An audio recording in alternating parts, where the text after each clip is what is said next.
Assalamualaikum warahmatullahi wabarakatuh. Saya Haji Rahmawan dari kelas 12 IPA 1 ingin menerangkan tentang peluang yang part kedua, lanjutan dari video yang sebelumnya. Jadi langsung aja ke inti pembahasannya.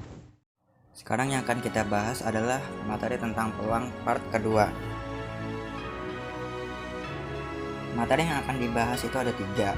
Yang pertama itu kaidah pencacahan, yang kedua permutasi, dan yang ketiga kombinasi. Kaidah pencacahan.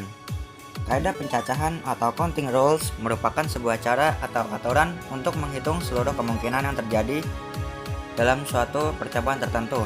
Terdapat beberapa metode dalam kaidah pencacahan, diantaranya aturan pengisian tempat, permutasi, dan kombinasi. Aturan pengisian tempat. Untuk memahami metode ini, kita dapat menjabarkannya menggunakan pasangan terurut. Jika suatu kejadian pertama dapat terjadi dalam cara yang berbeda, kejadian kedua dapat terjadi dalam cara yang berbeda, dan seterusnya, maka kejadian-kejadian itu secara berurutan dapat terjadi N1 dikali N2 dikali N3 dan seterusnya dengan cara yang berbeda. Contoh soal yang pertama. Seorang pekerja memiliki 4 buah kemeja dan 2 buah dasi yang masing-masing mempunyai warna yang berbeda. Berapa pasangan warna kemeja dan dasi yang dapat dibuat? Jika himpunan kemeja adalah K sama dengan K1, K2, K3, dan K4 itu sama dengan 4 buah, dan himpunan dasi adalah D sama dengan D1 dan D2 itu 2 buah, sehingga dapat ditentukan bahwa 4 kali 2 sama dengan 8 cara. Lalu contoh soal yang kedua.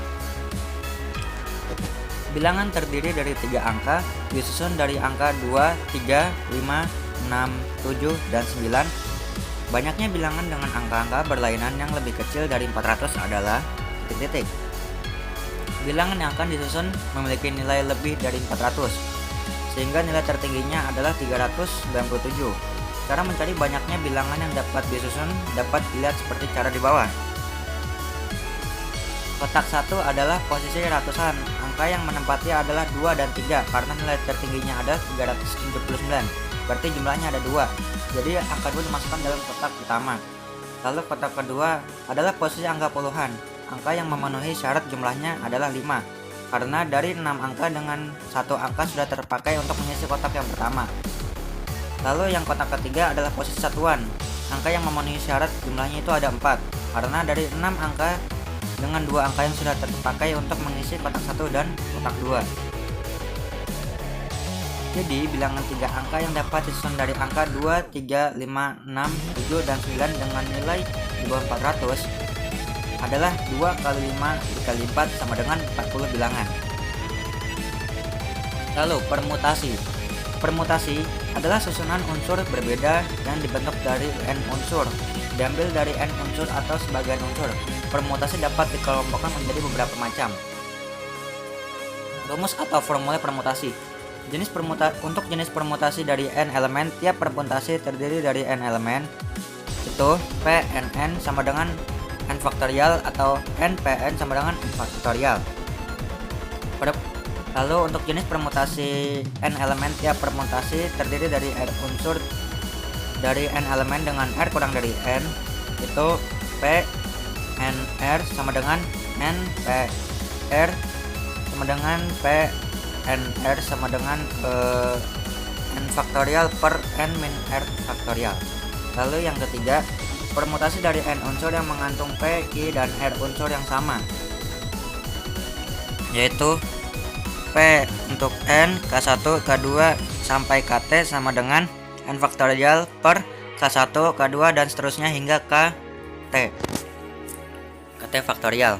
Lalu yang keempat itu permutasi siklis. Itu rumusnya itu n p siklis sama dengan n-1 faktorial. Lalu yang terakhir itu permutasi berulang dari n unsur, tipe permutasi terdiri dari k unsur, yaitu p n sama dengan n pangkat k. Lalu contoh soal. Soal yang pertama, untuk menyambut sebuah pertemuan delegasi negara yang dihadiri oleh 5 negara, panitia akan memasang kelima bendera dari 5 negara yang hadir. Banyak cara panitia penyusunan kelima bendera tersebut adalah titik-titik. Dari 5 bendera yang ada berarti N sama dengan 5. Maka banyak susunan bendera yang mungkin, yaitu 5 faktorial sama dengan 5 dikali 4 dikali 3 dikali 2 kali 1 sama dengan 120 cara. Lalu soal yang kedua, banyak cara untuk memilih seorang ketua, sekretaris, dan bendahara dari 8 siswa yang tersedia adalah titik-titik. Banyak siswa berarti itu N sama dengan 8. Ketua, sekretaris, dan bendahara berarti itu banyak pilihan objeknya, itu R sama dengan 3. Maka P R per N sama dengan N faktorial per N min R faktorial. Jadi P 83 sama dengan 8 faktorial per 8 dikurang 3 faktorial. Itu sama dengan 8 dikali 7 kali 6 kali 5 faktorial per 5 faktorial. Nah, 5 faktorial atas dan bawah itu dicoret keduanya, dan hasilnya dari 8 kali 7 kali 6 sama dengan 336 cara. Lalu kombinasi. Kombinasi adalah menggabungkan beberapa objek dari suatu grup tanpa memperhatikan urutan. Di dalam kombinasi, urutan tidak diperhatikan. Yang pertama itu kombinasi pengulangan. Jika urutan tidak diperhatikan dan objek bisa dipilih lebih dari sekali, maka jumlah kombinasi yang ada adalah C R per Rn sama dengan N plus R min 1 faktorial per R faktorial dikali N min 1. Lalu persamaannya seperti itu, dimana N adalah jumlah objek yang bisa dipilih dan R adalah jumlah yang harus dipilih. Lalu yang kedua itu kombinasi tanpa pengulangan. Ketika urutan tidak diperhatikan, akan tetapi setiap objek yang ada hanya bisa dipilih sekali, maka jumlah kombinasi yang ada adalah C N R sama dengan N faktorial per R faktorial dikali N kurang R faktorial, dimana N adalah jumlah objek yang bisa dipilih dan R adalah jumlah yang harus dipilih.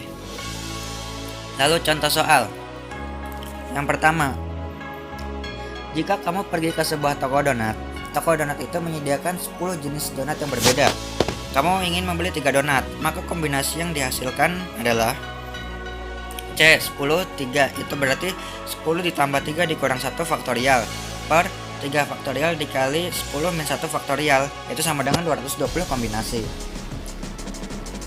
Lalu yang kedua itu, kamu mempunyai 5 pensil warna dengan warna yang berbeda, yaitu merah, kuning, hijau, biru, dan ungu.